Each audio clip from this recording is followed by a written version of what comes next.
बालेश्वर जिला जलेश्वर ब्लॉक चालंती निकटरे सुवर्णरेखा नदी बेआईन बाली खादान रे जलेश्वर जूनियर खनि अधिकारी चढ़ाऊ होईछि। आउ चढ़ाऊ समय रे गोटिए बाली बोझे हाईवा को जबत करा जायथिबा बेले गाड़ी छाड़ी ड्राइवर एवं हेल्पर सेठारु फेरार मारिछन्ति। मिलिथिबा सूचना अनुसार सुवर्णरेखा नदी प्रत्येक दिन बेआईन भावे बाली उत्तोलन करी बाली लूट करुछन्ति बाली माफिया।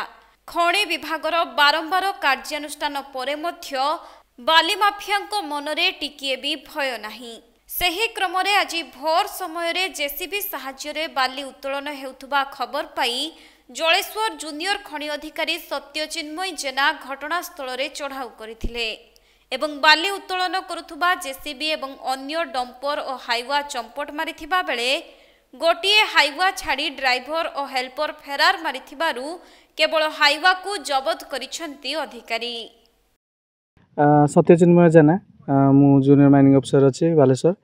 तो विशेष सूत्र आम माइनिंग मैडम खबर देते कि चलंती घाटर एमती इलिगाल चलती बोली। तो आम तो डेली माने एनफोर्समेंट करूँ आपको भी करूँ।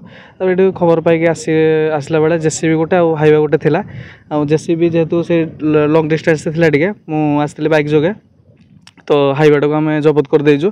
जेसीबी सेपटे पलैला से पछपटे तो आगु एटा पुलिस को दबु जलेश्वर थाना सेटा तो उपर अधिकारी पाखु से गले जे ट्रक ओनर जे इलिगाल जे करथिले से ताको पा गले से ऑफिस रे डिसाइड होबा माने से देई परबे कोन जहा भी ऊपर अधिकारी जा कहबे। हमर तो रेगुलर एनफोर्समेंट चली जे काली भी हमर धरा आइतला बस्ता रे धरा आइतला ता पूर्वरु परदिन हमर बालियापाल धरला डेली हम एरिया जे एनफोर्समेंट चली जे आ हमें धरिबो मध्य।